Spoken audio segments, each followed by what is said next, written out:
Some of you guys know that I had that run-in with the dogs in the high country, and you guys suggested a number of things when I did that video. You talked about getting a dome stretcher or a tent or a camper trailer, and at the time I was reviewing camper trailers. Like most things that, well, I'm sure you guys do it as well. When you're looking to buy something for your camping, you'll watch videos like this, you'll consume other content online, ask friends and stuff, look on social media, and you're going to go and research these things as much as you possibly can. I did that with camper trailers, and what I found, there's probably 3 or 4 categories of camper trailers, and they all look bloody good, but were they all going to fit me? The way I look at it, you've got those hybrid caravans, the kind of off-road caravans with the four-wheel drive tires. Tell you what, I went to the Melbourne Caravan Camping Show, and they are bloody expensive.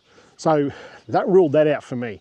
Then I looked at the forward fold campers, and every single one of those that I looked at had a lot of pole work inside of it.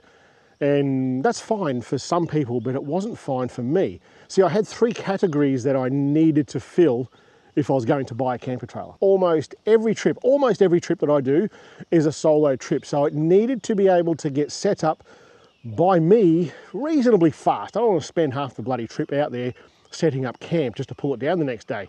So it needed to be fast. Number 2, the second category for me was water. It needed to carry a fair bit of water. I wanted at least 100 litres of water there. And the third thing was firewood. No matter which way I sort my vehicle out, in any way at all, have I got a good way to store firewood.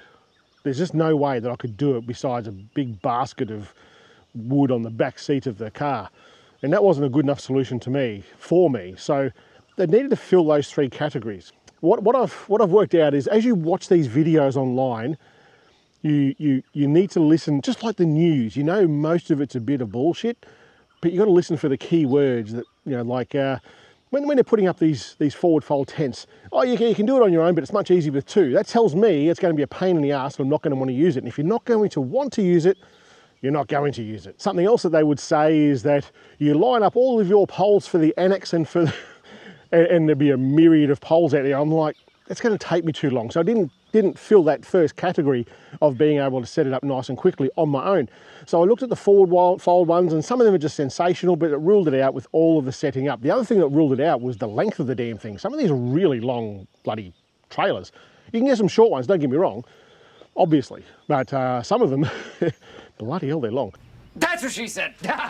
The other one was those rear fold, like the Mars Rover. And I was so close to pulling the trigger on one of those. They're not expensive. I think you could get one, second-hand one, those Mars Deluxes, like even motorised that comes out. And I think they were about 15 grand, reasonably close to me. So that was pretty cheap. It was well within the budget that I wanted to spend. And what I worked out is when they actually fold out, by the time you've got your vehicle, the trailer, and then the folded out section, you need a really long campsite to set that up in. And where I am out here, there's a lot of trees, so you've got to find a pretty good spot for that. The other one was pod trailers, basically it's a little bed in a teardrop sort of camper, and there's usually a kitchenette at the back and things like that. And then there's the 3rd, 4th, 5th, whatever it is I'm up to, that option, and this is the one that I've got. The 4th one is, of course, the expedition type trailer, this sort of trailer right here. This one here is a Signature Deluxe 2, I think it's a 2021 model, and I bought it second hand. Well, it was a second hand birthday present to me, and I'm stoked with it. Let me show you.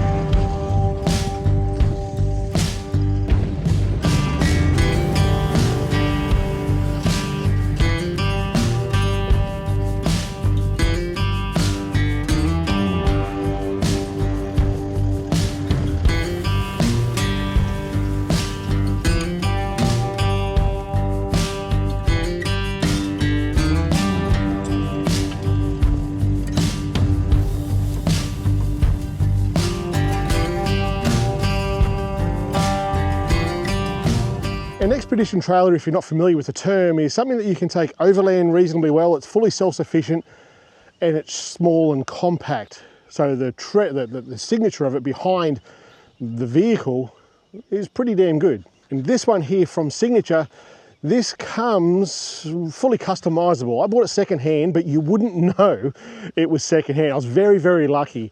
Let me just talk to you very quickly about buying a secondhand camper. What I find is that, and you will find as well if you're in the market for a camper, a lot of people buy these and just don't use them. I've had this now for about, I want to say 3 weeks, and I've been out 4 or 5 times in it so far. If you're not going to use it, don't buy one. That's the theory in my head, but not many people, no, that's not true. I shouldn't say not many people, but a lot of people don't do it that way. They buy it with the intention of going out and not actually using it. And it'll sit in their shed for a while, and before you know it, they're selling it, and people like you and me can pick up a ripper deal on one of these things. This one here is a 2021 model, and it's been used twice, just twice. And both of those times, I think, no, one of them at least was in a caravan park. Why you would take an expedition trail like this and just stay in a caravan park is beyond me. I'm not sure why you would do it. These things are meant to be out here in the bush. But anyway, their loss is our gain. So this thing, when I first saw it, it was immaculate. It looked like it was off the showroom floor. These are very customizable. You can buy this with everything on it. I think that the person that I got this off bought it with no rooftop tent and no annex. Or awning, I should say. They bought it with just the trailer and the cage on top. The cage on top is unique. That's how these things solve all of my problems. It takes me around 6, maybe 7 minutes to set this thing up with the rooftop tent open, the awning open, the trailer all leveled out with the 4 legs. It's just quick. And that was number 1 ticked off. It was quick. That was about 5 or 6 minutes. I haven't timed it per se. I'll definitely get quicker with it. With the exception of these, what is this, a Falcon 270? So it's a 23.0 awning. It's got 2 poles on it. I'll do more of a review on this later. This is just an overview of the camper. The rooftop tent is a 23.0 Sabre, and I've done some stuff to that honestly, it's more comfortable than my bed at home. It's ridiculous. It's narrow enough that it tows behind the 76 series really well. And because it weighs only 1.4 tonne, it's, well, you hardly even know it's there. When you've got the V8, tuned V8 pulling this little trailer, you just don't know it's there. On the back of the trailer also is a couple of tow points here, recovery points. Underneath there is independent suspension, Lovel's dual shock independent suspension. When I go over things in the cruiser, you don't even feel this thing hitting the hole behind you. It's really comfortable to tow. So I'll have a quick look around the camper as a whole. Up the top, like I said, that's a 23.0 Sabre rooftop tent. It is, what is it called? Light something technology, light suppressing technology maybe. In there, in that tent, when you've got the windows all closed up, and there's plenty of vents, and I'll do a separate video about that tent shortly, it is pitch black. You can sleep through anything. It's very, very good. So on the front there is the spare wheel, as well as a stone deflector. Let me just take this off here. I'll just take you around another way. So stone deflector here, a McHitch. This comes standard on this trailer. Very good hitch. I'm really impressed with that. Also the jockey wheel. What is this, an arc jockey wheel? It's, well, you can roll it across this ground here with those 2 wheels on it. It's really good. So stone deflector, spare wheel. This box here, this is the box I use to keep the rubbish in. So that's just the wheel bag off the cruiser, the TJM wheel bag. I just throw it in there. Things like ground sheets, crap that's going to get wet, I just throw it into there. On top of all the latches here are just those binding, like pivot sort of latches. This box here was all smooth. I ended up putting this grippy tape on there. I found mainly because I stand on this when I'm closing the tent. I don't use this to get up into the tent, although you probably could. Just that I'm no freaking lightweight, I'll end up busting the damn thing. But there's a ladder that goes on the other side. Gas bottle here that is plumbed 2 ways. One goes to an outlet over here, and the other one comes to an outlet just here.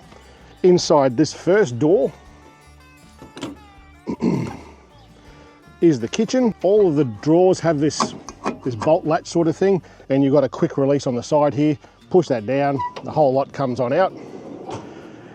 So in this side here is a 2-burner Dometic stove. There's another table that comes further out. Underneath that is a cutlery drawer.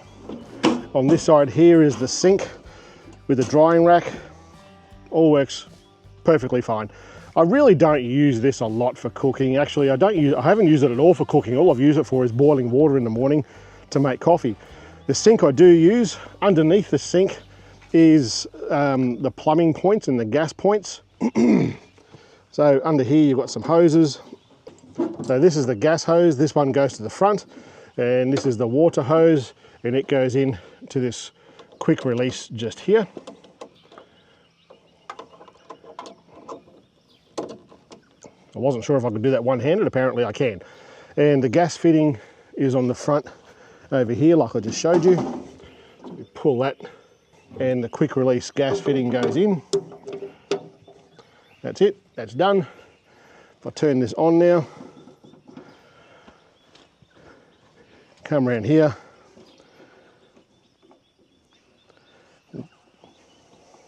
just purge it a little bit, and there we go. There's gas lit, and we can cook. Quick as that. Moving along now, these doors are the same all the way around. The only 2 doors that are different are the front ones here. They open up sideways. The doors that are here though, you can use them, this is what I really like, as a workbench. So you've got your cooking area here if you so chose to, and a good workbench here as well. In here, I just use these for pantry, and it's mirrored on the other side. Underneath here, I'll put a heap of cooking gear. In here, I've got one of my camp ovens. This here is a collapsible sink that I was using just in the 76, and what I do with that is I put it underneath the sink, so when I've got the fitting attached to it, when I drain the sink, it drains into that, then I can put it out away from the camp. It's got a radio in there as well, bit of date roll. Radio in here. In underneath here is the main power distribution, so I turn the main power on. These are all fuses across the top here. In there you've got how much power you've got left, and this is your water tank gauge. So main power's on, there's the fridge switch, I'll show you the fridge in a minute. There's the socket switch, and there's a lot of sockets here. The light switch and the pump. So this is the pump for the water. We turn the water on, just a pressure switch sort of thing, and it turns off automatically. There's another outlet for the hose. This is the one that goes to the hot water system on the front here. So you can use this to wash your hands and stuff. The pump runs to this tap as well. Lights up here. There's 4 lights on this camper, or there's 4 external lights on this camper. This one here, that one down the front there. They're all exactly the same. What else we got here? Sockets. We'll talk about this radio first. The radio isn't that crash hot for remote stuff, but you Bluetooth to it and you can play whatever music that you're carrying with you. I spoke about sockets. This socket here, there's one of these sockets on all 4 corners. Now, initially when I saw that there were 4 sockets, I thought, who on earth is going to use 4 sockets? Me, apparently. I didn't think I would, but I've got some stuff coming up in future videos, and you'll see that I do actually use all 4 of these sockets. So across the back now, we've got these small little cabinets here. I use these here for tie downs for the awning, and the straps for the awning, just so it's nice and quick to get to. And on this side here, just some mozzie repellent and so forth. In the big back door here is the fridge. Again, it's just a lock on the side, and the other lock here that you're probably all familiar with the regular pullouts. So this is a 75 litre Waco CFX fridge. Up the top here is where it connects. I don't have it on all the time. In fact, I've only used it the once. Because I've got a 40 litre fridge in the back of the cruiser, when I'm on my own at least, for multiple nights, that's generally okay. As I start going away for longer periods, this is when this will start playing a role. Even in front of this fridge down there, this is a massive cavity. You can fit so much into here. So here you've got an Anderson plug that'll power the fridge. Above that, there is a light switch and another 12 volt cigarette type socket. The light switch that's in there is just so that you can see inside the cavity. We'll put that all back in now. All on heavy duty rails. You've got the Signature metal signage on the back here. We'll talk about what's up the top here in a second. Around this side here, more doors. Before we get to that, there's the filler point for the water. Like I said before, I think it holds 110 litres, plenty of water. A drawer up the top here that I just keep towels and things like that in here. Underneath here is two 100 amp deep cycle batteries. I don't think that I need to replace these at all. We'll just see how they go with time. There is no charger that comes with this. That's a downside. It's probably an upgrade that you can do though. So there's two 100 amp AGM batteries in there. I haven't found a need to replace them yet, but like I say, we'll just see how we go. The only way this charges is from the Cruiser. There's an Anderson plug in the front that comes straight to these batteries. And I've got a second-hand Hulk charger, which I initially installed in the Cruiser before I put the Red Arc one in there. I thought it was faulty, turned out not to be, and I just wasted money buying another bloody charger. But this was always in the back of my mind. So I kept it, and now it's actually going to get used. And so it can charge, I'll have that power going from the Cruiser into here, into that charger, then into the batteries, just so I'm not pulling the charge down from the battery in front. And I'll also be able to use the Renogy solar panels that I've got. I'll set it up as well and put an Anderson plug outside so we can use that to charge these when we're at camp. Moving along, in this side here, it's exactly the same as the other side. It's just I use it as a bit of a pantry, and there's even more storage under here, and I've got virtually nothing in there. So much storage in this thing. The next thing that this has got, which is actually really cool, I never ever thought that I would use one like ever, but on one of the two recent trips to the high country, the March flies were crazy, driving me nuts, and I was covered head to toe in Bushmans, which I hate. But it seemed to be the only thing that would deter them. But I really hate sleeping like that. I'm sure you know what I mean. So I'm really happy to say that this thing's got a Jookla hot water system, and it's never been used. Like I said, he's used it twice. The batteries weren't even in this. It's brand spanking new.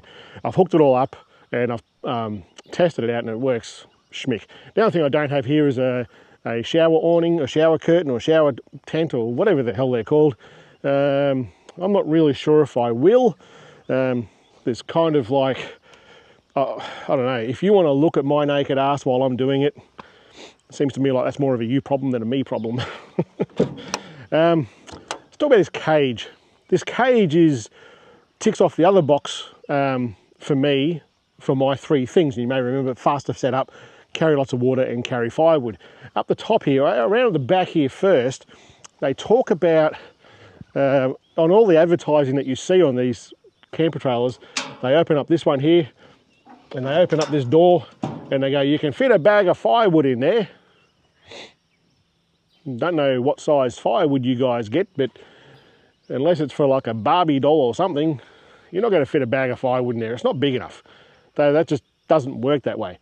However, I use this one, that one, and the two on the front as well. So along the side here, where this toy top is written on the door, you open these up.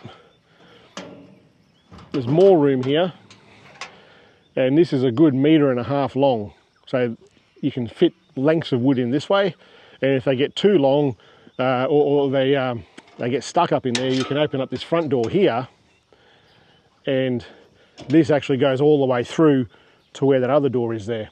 So what I do when I go out bush, I've only had this out and around the bush here, like around Gunbower, along the Murray River.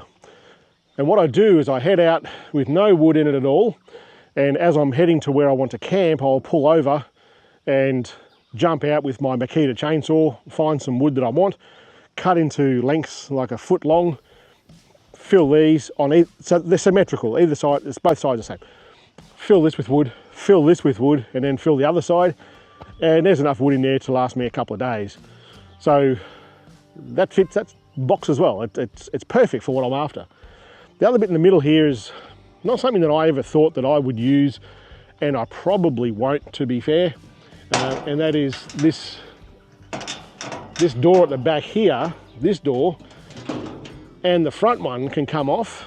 So it's just a big tunnel through here. And this is for a kayak. You can put a kayak in here. I never will. I just don't see me ever doing that. What I do put in here though is a big blow mold, is that what they're called? The plastic tables that you buy from Bunnings. One of those fits in here just perfectly. So that goes in there. Be mindful of whatever you put into this cage is going to get dusty. So put things in there that you can clean easily when you get to your campsite. So you may have seen in the door over here, I've just got some of these Pino Clean wet wipes, these things. So when I get to site, when I get to campsite, I pull that table out, wipe them down with this, and it's good to go. There's really nothing else. I'll put the ladder in there for the rooftop tent, but that's it. There's nothing else. So that is it. This is like I said, the 2021 Deluxe 2 from Signature, and I'll tell you more about this in another video, so be sure to subscribe. You'll see all about that in a short time. I've seen some reviews on this Sabre tent, and some of them really rubbish this tent.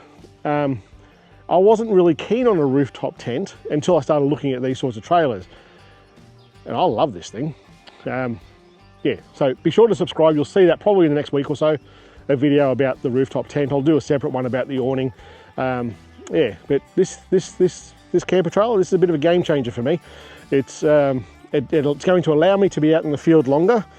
I said to Sarah, once we worked out the best way to set up the bed in this thing, once we set it up and the way that we wanted it, we got it laid up there at home in the driveway and almost fell asleep just laying on it, because it was like the sun was coming through the window. Very, very comfortable. Both of us up there, no problem at all, plenty of room. All right, that's it for today. See you next week.